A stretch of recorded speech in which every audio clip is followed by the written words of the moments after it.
Hi everyone, welcome back to the channel Maharaj mastery classes. तो कैसे हैं आप सब? I hope you all good और doing well in their life और अच्छे से अपनी स्टडीज़ पर फोकस कर रहे हैं। तो पहले जो मैंने आपको करवाया था वो था साइमन कमीशन, जब मैंने बोला था कि हम गवर्नमेंट ऑफ इंडिया एक्ट 1935 करेंगे। बट उससे पहले हमारे पास 3 टॉपिक हैं जो पढ़ने बहुत इंपॉर्टेंट है। तो उस टॉपिक में से मैंने साइमन कमीशन आपको कंप्लीट करवा दिया था प्रीवियस लेक्चर में। अब आज के टॉपिक में हम करेंगे राउंड टेबल कॉन्फ्रेंसेस को पढ़ेंगे। ओके, तो चलिए स्टार्ट करते हैं।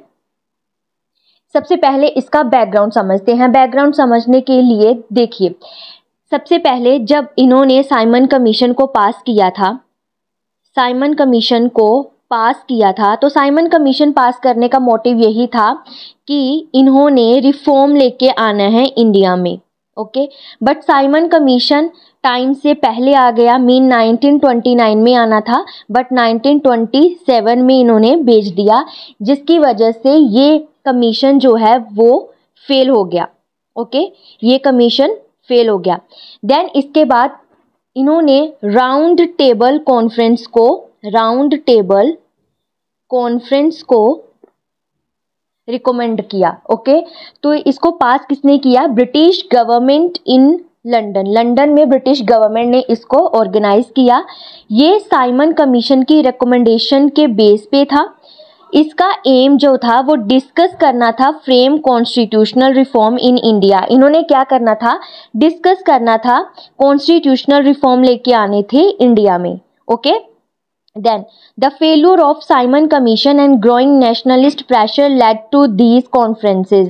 इसकी वजह से जो साइमन कमीशन फेल हो गया था और इसकी वजह से जो नेशनलिस्ट प्रेशर्स आए थे उस कॉन्फ्रेंस में इसको डिस्कस करना था। ओके, जो मूवमेंट इन्होंने चलाई थी। Total number of round table conferences कितनी हुई थी? 3 हुई थी। एक हुई थी 1930 में, एक हुई थी 1931 में और एक हुई थी 1932 में। ओके, देन सबसे पहले पढ़ते हैं first round table conference. Okay, तो फर्स्ट राउंड टेबल कॉन्फ्रेंस का मोटिव क्या था? सबसे पहले हम ये क्वेश्चन पढ़ते हैं कि राउंड टेबल कॉन्फ्रेंस होता क्या है। सबसे पहले आता है कि राउंड टेबल कॉन्फ्रेंस कहा किसको जाता है। ओके, तो राउंड टेबल का मतलब है कि लिटरली लोग एक राउंड टेबल के आसपास बैठेंगे। ओके, और राउंड टेबल शेप का मतलब है इक्वालिटी मीन कि सबको इक्वल माना जाएगा, कोई भी इस कॉन्फ्रेंस का हेड नहीं होगा। No one head of the table में कोई भी हेड नहीं होगा और सबकी जो वॉइस है वो क्या होगी? इक्वल होगी। सबकी वॉइस इक्वल होगी, चाहे वो ब्रिटिशर्स हो चाहे वो इंडियन हो। ओके, तो ये था राउंड टेबल कॉन्फ्रेंस। अब इसको पढ़ते हैं कि ये कब हुई। जो फर्स्ट राउंड टेबल कॉन्फ्रेंस हुई थी वो 12 नवंबर 1930 से लेकर 19 जनवरी 1931 तक हुई थी। इसकी लोकेशन की बात करें तो लोकेशन है लंदन। उसके बाद अगर चेयरमैन की बात करें तो British prime minister Ramsay MAC Donald, ठीक है, मैकडोनाल्ड इसको बोल सकते हो आप। अगर बात करें पार्टिसिपेंट्स की कि इसमें किन्होंने पार्टिसिपेट किया था, तो 89 डेलीगेट्स थे, ठीक है, और उसमें से ब्रिटिश थे, इंडियन प्रिंसली स्टेट के कुछ मेंबर थे और ब्रिटिश इंडियन पॉलिटिकल पार्टी थी। अब बात करें ब्रिटिश इंडियन पॉलिटिकल पार्टी की, तो जैसे Muslim League, Indian National Congress, Hindu महासभा,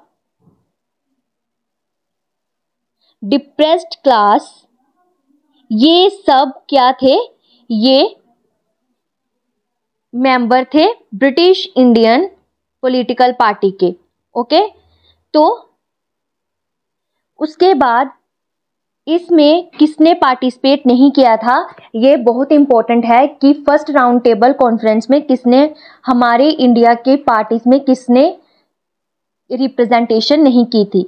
तो कांग्रेस जो थी उन्होंने इसको अटेंड नहीं किया क्योंकि उस टाइम पर सिविल डिसओबीडियंस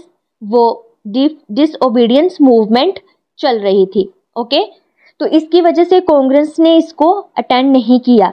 किसने अटेंड किया? प्रिंसली स्टेट के 16 इंडियन ने अटेंड किया, जैसे Maharaja of Bikaner, Maharaja of Patiala, Maharaja of Jammu Kashmir, इन्होंने इस कॉन्फ्रेंस को अटेंड किया था। ओके, देन अगर बात करें हम सिविल डिसओबीडियंस मूवमेंट की, तो उसके बारे में आपको थोड़ा सा बता देती हूँ। सिविल डिसओबीडियंट मूवमेंट, सिविल का मतलब है, सिविल मीन्स सिटीजन्स, ठीक है, और डिसओबीडियंस मतलब कि रूल तोड़ेंगे, बट इस मूवमेंट का मतलब था कि हम जो रूल तोड़ेंगे वो वायलेंट नहीं होंगे। ओके, अगर बात करें कि इसको लॉन्च किसने किया था, महात्मा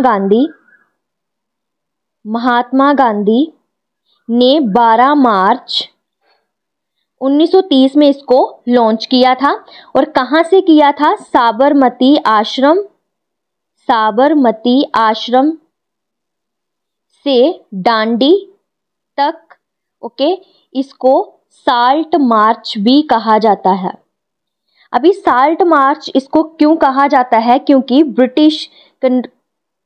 ब्रिटिश कॉलोनी में ब्रिटिश ने क्या किया था कि साल्ट पर हैवी टैक्स लगा रखे थे और जो भी इसकी मोनोपोली थी खुद ले रखी थी, और इंडियन को मजबूर किया जाता था कि वो हाई टैक्सेस पर क्या करें, साल्ट को खरीदे। ओके, तो ये इंडियन के लिए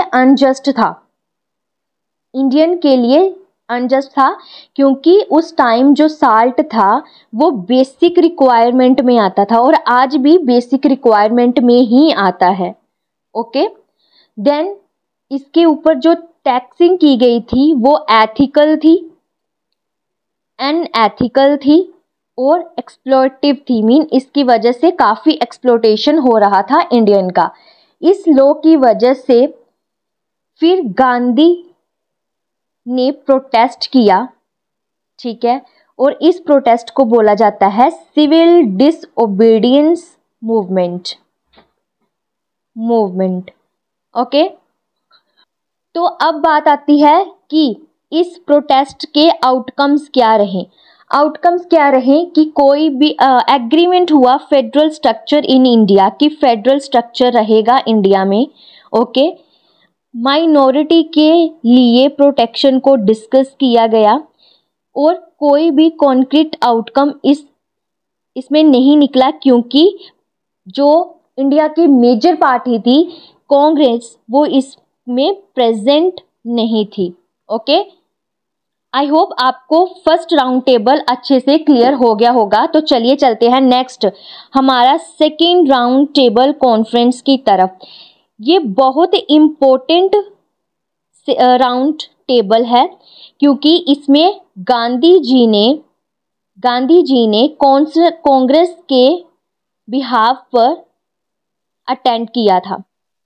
ओके, तो ये जो हुई थी ये 7 सितंबर 1931 से लेके 1 दिसंबर 1931 तक हुई थी, और ये बहुत इम्पोर्टेंट हो जाती है क्योंकि इसमें गांधी जी ने गांधी इरविन पैक्ट के बाद इसमें पार्टिसिपेट किया था। अभी मैंने आपको बोला ना कि जो सिविल डिसओबीडियंस मूवमेंट चल रही थी उसके बाद इसको रोकने के लिए गांधी इरविन पैक्ट को साइन किया गया था। ओके, तब गांधी जी ने इस कॉन्फ्रेंस में हिस्सा लिया था और एग्री किए थे कि हम इसको अटेंड करेंगे और रिप्रेजेंट करेंगे। और इसकी लोकेशन की बात करें तो लंदन, और चेयरमैन कौन थे? Ramsay McDonald. ओके, इसके बाद इसकी पार्टिसिपेंट की बात आती है, तो पार्टिसिपेंट्स कौन हैं?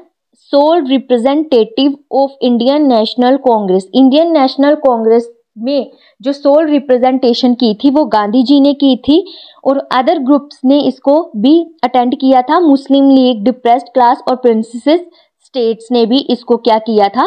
अटेंड किया था। मेन डिस्कशन इस कॉन्फ्रेंस में क्या क्या हुई थी उसके बारे में अब पढ़ते हैं। यहाँ पर माइनॉरिटी के राइट की बात की गई, फेडरल स्ट्रक्चर की बात की गई, रिस्पॉन्सिबल गवर्नमेंट की बात की कि इंडिया में रिस्पॉन्सिबल गवर्नमेंट लेके आना है।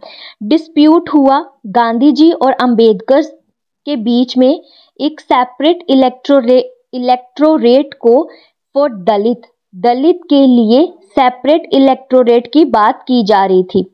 ओके, मुस्लिम लीग डिमांडेड सेपरेट इलेक्टोरेट, मुस्लिम लीग ने भी डिमांड की कि हमें सेपरेट इलेक्टोरेट चाहिए कि हम अपने मुस्लिम कम्युनिटी को सेफगार्ड कर सकें। ओके, और इसका आउटकम क्या था? कोई भी एग्रीमेंट नहीं हुआ, गांधी जी डिसअपॉइंटेड वापस आए और सिविल डिसओबीडियंस मूवमेंट फिर से स्टार्ट कर दी गई 1932 में।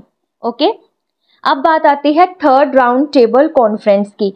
थर्ड राउंड टेबल जो हुआ था वो 17 नवंबर 1932 से 24 दिसंबर 1932 में हुआ था।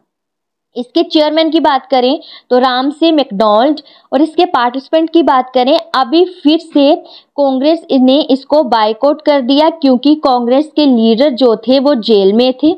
ओके, और 46 डेलीगेट ने ये अटेंड किया था जो मेनली लॉयलिस्ट पार्टीज थी, प्रिंसेस थे और माइनॉरिटी से उन्होंने इसको रिप्रेजेंट किया। देन क्योंकि इंडिया की major party Indian National Congress इसमें एब्सेंट थी, इसको अटेंड नहीं कर पाई, तो ब्रिटिश गवर्नमेंट ने एक प्लान किया कि हम गवर्नमेंट ऑफ इंडिया एक्ट 1935 को अब डिस्कस करेंगे। ओके, उसके बेस पर ही डिस्कशन होगी। तो एट द लास्ट हम बात करें की इशू की, इसमें कौन कौन से इशू को डिस्कस किया गया। ओके, सबसे पहले बात की गई कि फॉर्म ऑफ गवर्नमेंट कैसी होनी चाहिए, फेडरल की यूनिटरी, ठीक है, फेडरल के साथ साथ यूनिटरी भी होनी चाहिए, इस बात पे डिस्कशन की गई। देन रिस्पॉन्सिबल गवर्नमेंट लाने की डिस्कशन की गई प्रोविंसेस में और सेंटर में। माइनॉरिटी के राइट्स को देखा गया कि कम्युनल रिप्रेजेंटेशन नहीं करनी है, इस चीज़ के बारे में डिस्कस किया गया। डिस्प्रेस्ड क्लासेस मीन सेपरेट इलेक्टोरेट मांग रहे थे डॉक्टर BR अम्बेडकर सर, इसके बारे में भी क्या किया गया, डिस्कस किया गया।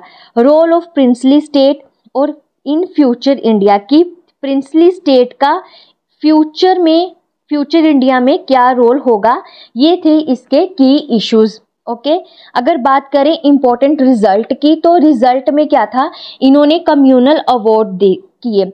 कम्युनल अवार्ड का मतलब कि इन्होंने कहा कि हम दलित मीन डिप्रेस्ड क्लास को क्या करेंगे, इलेक्टोरेट, सेपरेट इलेक्टोरेट देंगे, और जो मुस्लिम कम्युनिटी थी, मुस्लिम लीग को भी सेपरेट इलेक्टोरेट के लिए बोला गया। ओके, पर पूना पैक्ट किया गया जो अंबेडकर ने रिप्लेस किया separate electorate reserve seat for Dalit. अभी जो डॉक्टर BR अम्बेडकर बोल रहे थे कि हमने क्या करना है, डिप्रेस्ड क्लास मीन दलित को क्या करना है, इनको सेपरेट इलेक्टोरेट देने हैं, बट गांधी जी इस चीज पर एग्री नहीं किए। गांधी जी ने इसको अपोज किया। अपोज क्यों किया? क्योंकि इसकी वजह से हिंदू और बाकी कम्युनिटी में डिवाइडेशन हो जाती और इसकी वजह से नेशनल यूनिटी हार्म होती। तो गांधी जी इस चीज़ के लिए प्रोटेस्ट पे चले गए और वो प्रोटेस्ट हुआ जाड़वेड़ा जेल में, ठीक है, जाड़वाड़ा जो भी आप बोलो, यार्डवाड़ा जेल में इसमें क्या किया, गांधी जी ने प्रोटेस्ट किया। ओके, और ये एक इनडेफिनिट फास्ट था, मींस हंगर स्ट्राइक थी, ठीक है। और अंबेडकर जो थे वो क्या कर रहे थे, वो सपोर्ट कर रहे थे सेपरेट इलेक्टोरेट के लिए। वो चाहते थे कि दलित के लिए एक फ्री इलेक्शन इलेक्ट किए जा सके, कि वो अपने लीडर क्या करें, खुद चूज करें। ओके, फिर क्योंकि सोसाइटी प्रेशराइज कर रही थी डॉक्टर BR अम्बेडकर को, तो उन्होंने नेगोशिएशन किया गांधी जी से और तब जो कॉन्सेप्ट निकल के आया रिजर्व्ड कैटेगरी का। ओके, यहाँ से जो उन्होंने पूना पैक्ट साइन किया, पूना पैक्ट को साइन किया 1932 में, तब उसमें ये बोला गया कि सेपरेट इलेक्टोरेट दलित के लिए ड्रॉप कर देते हैं और उसकी जगह पर हम क्या करते हैं, रिजर्व्ड कैटेगरी का कॉन्सेप्ट लेके आते हैं। फिर इसके बाद ये कॉन्फ्लिक्ट क्या किया गया, कॉन्फ्लिक्ट को ख़त्म कर दिया गया गांधी और अंबेडकर के बीच में। प्रिवेंटेड फर्दर डिवीज़न, इससे क्या हुआ कि दोबारा, क्योंकि हिंदू और मुस्लिम तो सेपरेट हो ही चुके थे, अगर डिप्रेस्ड क्लास भी हिंदू कम्युनिटी से अलग हो जाती तो ये नेशनल यूनिटी को हार्म करता, तो इससे भी गांधी जी ने बचा लिया। देन ये थी आपकी Poona pact. Okay, Poona pact. उसके बाद आपका आता है topic eventually led to Government of India Act. इसके बाद जो इन्होंने स्टेब्लिशमेंट की वो की गवर्नमेंट ऑफ इंडिया एक्ट, एक second, Government of India Act 1935। But उससे पहले हमारा एक टॉपिक रह गया है, वो है